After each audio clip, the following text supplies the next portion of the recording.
Alright guys, well I'm back today with one of the most impressive LPVO first focal plane optics I've ever seen, and this one is available on Amazon.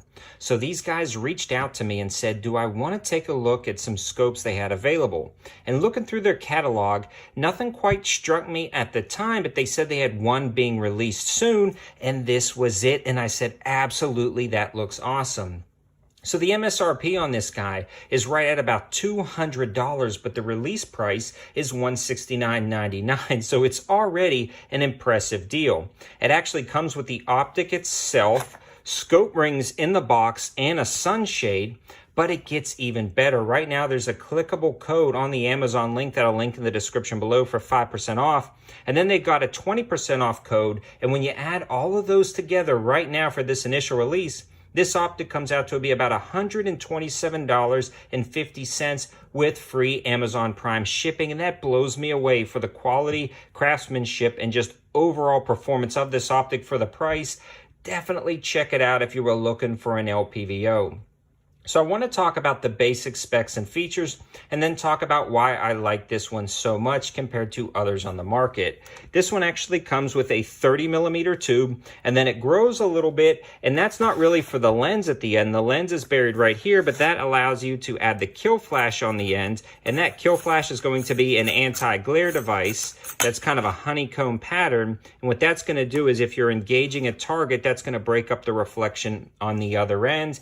And again, it does come with these 30mm rings in the box. I chose to use an offset mount. I'll leave the link in the description for this guy. This is one of my favorite kind of $30, $35 offset mounts, and it works perfectly for the eye relief on an AR-15.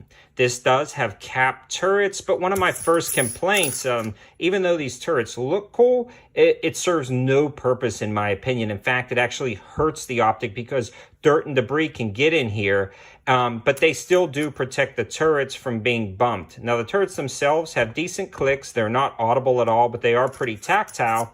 Again, I would just like to see this as a solid cover. Both the top and bottom do it. Now, again, it looks pretty cool and unique, but I'd rather it just be solid, and it might actually save a little cost in the machining operation.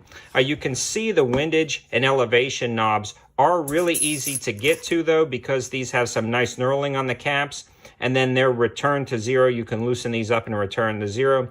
I still need to do that, but everything's sighted in perfectly down at the range. And then this one is actually an illuminated reticle, and the illumination knob is located on the side. And what's really nice about this one is it's a huge illumination knob. It takes those standard CR2032 batteries, and then it's got very nice texturing and on and off positions between each of the brightness settings. Now, this one gets bright enough for dusk or twilight use for hunting, or maybe inside your home for personal defense at night, but this does not get daytime bright. Don't even expect it to. So that is one thing that could be improved, would be the illumination, but it does do what it's supposed to do for, again, evening or twilight hunting or personal defense inside your home. Moving along, it does have the zoom lever located on the back. It's kind of built in right here. Now, this is a little bit stiff. I haven't found it breaking in. I've taken it to the range a few times before this review, and it hasn't really broke in. It's still a little stiff, so maybe this being a little bit looser would be nice, but it does have some nice texturing, and this lever built in is pretty key, and this is a 1:6 power. So you can zoom this to the 1 power setting and use this as sort of a red dot. And that's the advantages of an LPVO or low power variable optic. It allows you to take it to the 1 power setting and take your shots up close with both eyes open, very similar to a red dot, then zoom into the 6 power setting to take a really far shot. We'll talk a little bit more about that in conjunction with the reticle in a second, but I do want to mention the diopter is really nice to adjust, and this one is actually pretty tight as well, but not as tight as the zoom lever, but I like it here because you don't want this bumping around. So to get everything dialed in for your particular eye, that's really nice. I want to show you guys the specs and features on the side. You know, shockproof, waterproof, and then it's going to give you that N2 purge, and it's got a pretty decent warranty. You guys can look up all of the information about the other specs and features if I've missed something in that Amazon link in the description below. So with all that being said, why do I like this one so much? And it boils down to a few things. This is a first focal plane reticle, meaning as you zoom in and out, the reticle gets larger and smaller, as you can see in the intro. This allows this MOA-based reticle system to be accurate at every single zoom level. So when you're looking at those hash marks and it says 2 MOA, it's actually 2 MOA at every single zoom level.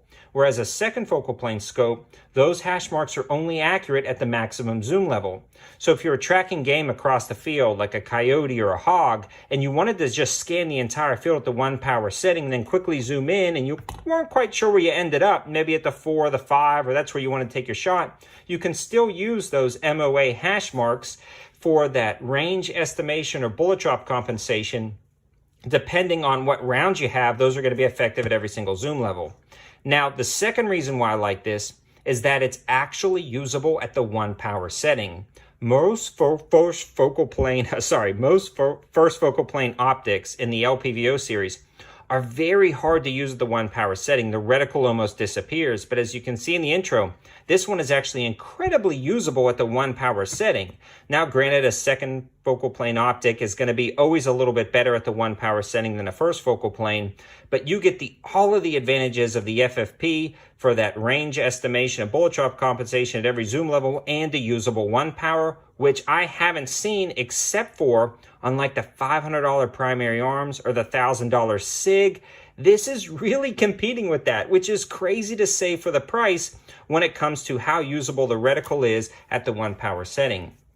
The other thing that's blown me away about this is that glass clarity. The glass clarity is insanely impressive and is really competing with $300 and $400 optics.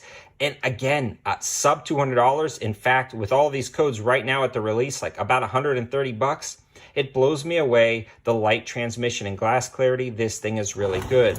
The eye box and eye relief is actually pretty decent on this scope as well. The eye box and eye relief, meaning how far or close up before that reticle blacks out or becomes unusable, is really forgiving. The left, right, up, and down is also really forgiving, which is good, especially at the 1 power setting for CQB, personal defense shooting.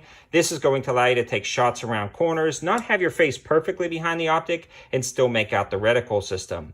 In a nutshell, guys, there's not too many negatives about this optic.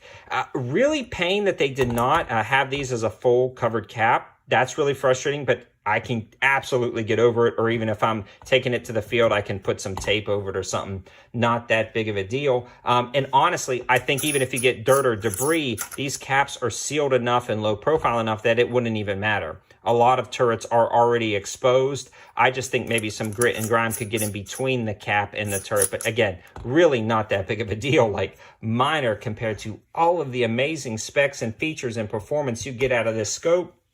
And I can tell you guys, when I review stuff on the channel, a lot of times things go out of stock quick. I think this is going to be one of them. I think this is going to be a game changer in the first focal plane optic category. I haven't seen anything like this in the price range that is so usable at the 1 power setting and has all those features.